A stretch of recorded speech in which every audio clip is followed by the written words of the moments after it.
سدرت سے آگے حضور نہیں گئے تھے، وہ تو جبریل سے ملاقات ہوئی تھی، اللہ کو نہیں دیکھا تھا۔ جنت کو کیسے دیکھنا تھا؟ جنت تو ابھی بنی ہی نہیں۔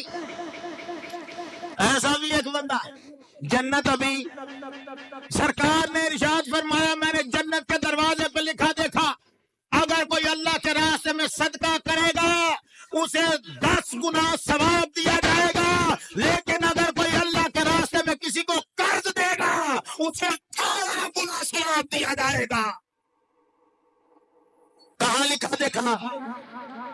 جنت کے دروازے پر۔ اگر کہنے والا کہے جنت ہے ہی نہیں، یہ دروازہ کس کا تھا؟ محمد عربی تو جنت کا دروازہ دیکھیں، اس پہ لکھا ہوا دیکھیں، آدم پہلے دن دیکھ کے آئے اور وہ کہیں میں نے جنت کو دیکھا ہے، فلم برفی جنت کسرم والا غرفہ الا رأیت اسم محمد مکتوب علیہ، میں نے جنت کا جس محل کو بھی دیکھا، جس کمرے کو بھی دیکھا، ایک میں محمد کا نام لکھا ہوا دیکھا۔ آج کا بندہ کہنے والا کہہ رہا ہے جنت ابھی بنی ہی نہیں، یہ جٹلانا ہے، یہ جٹلانا ہے۔ نہ بنی ہوتی تو وہ دیکھتے کسے؟ نہ بنی ہوتی تو قرآن کیا کہہ رہا ہے؟ قُلْنَا يَا آدَمُ اسْكُنْ أَنْتَ وَزَوْجُكَ الْجَنَّةَ، ہم نے حکم دیا آدم تم اور تمہاری بیوی جنت میں رہو۔ کہاں رہو؟ کون کہتا ہے؟ قرآن۔ جنت میں اگر بنی نہیں تو یہ رہے کہاں؟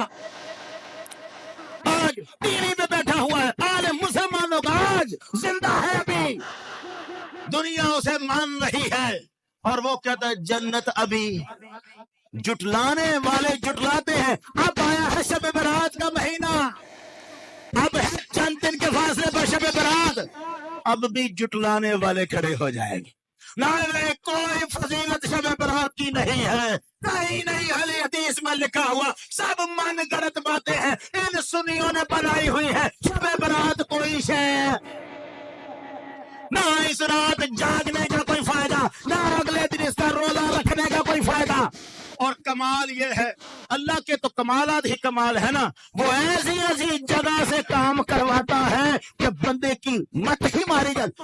انکار سب سے بڑا عالم جو شب برات کو نہیں مانتے، ان کا سب سے بڑا عالم جس کے کہنے پر یہ حدیثوں کو ضعیف اور صحیح مانتے ہیں اور کہتے ہیں، اس نے اپنی کتاب لکھی ہے سلسلۃ الحدیث الصحیحہ، علامہ ناصر الدین البانی، عرب و عجم میں اہل حدیث کا سب سے بڑا عالم علامہ ناصر الدین البانی، کتاب کا نام سلسلۃ الحدیث الصحیحہ، اس میں حدیث نمبر 1144، کیا نمبر ہے؟ 1144 حدیث کیا ہے؟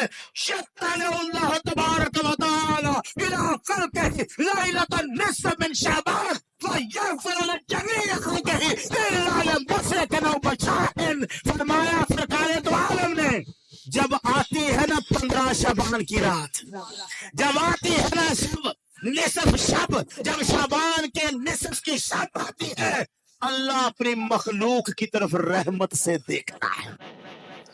کس کی طرف دیکھتا ہے؟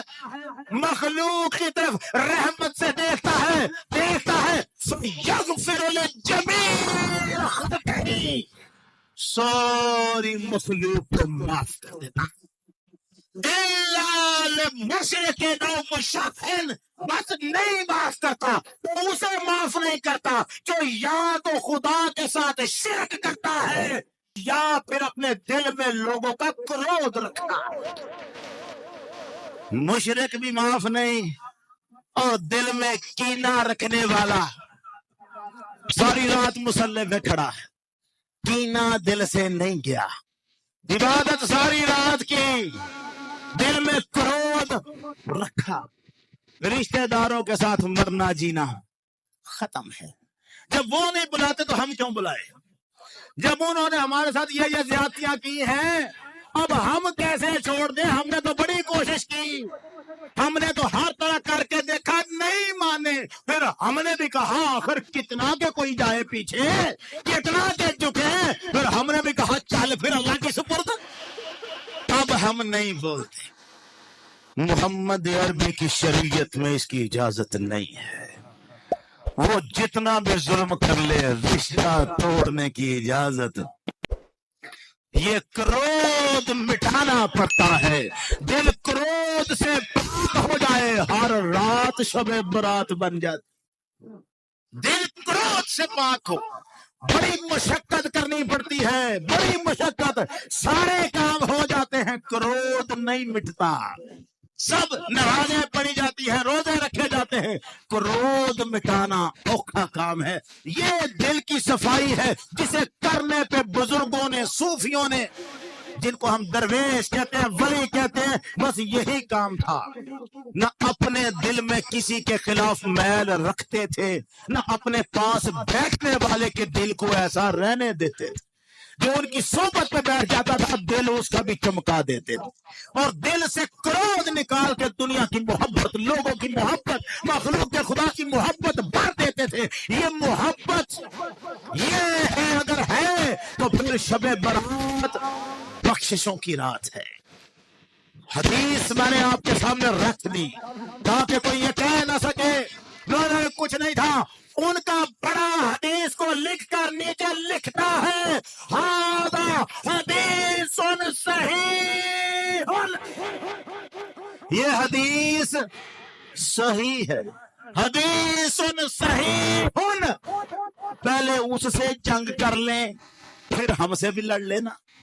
اب جو نہیں مان رہے پہلے اس سے جنگ کر لیں, پھر ہم سے جنگ کر لیں. شب برات کسی کے کہنے پر ضائع نہ کرنا. یہ رات رحمان سے تعلق جوڑنے کی رات ہے.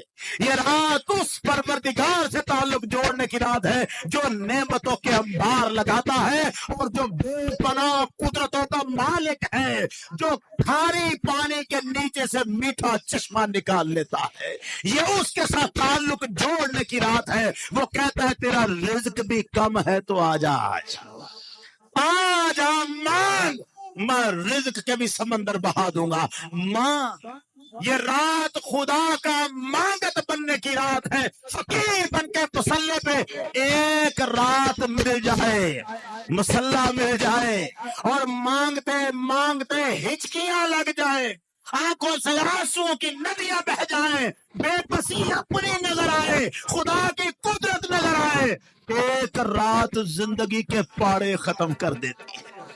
یہ رات افضل ہے, اس رات کو ضائع ہونے سے بچائیے گا. اللہ تعالی ہم سب کو شب برات کی جملہ فضیلت عطا فرمائے. وآخر دعوانا الحمدللہ.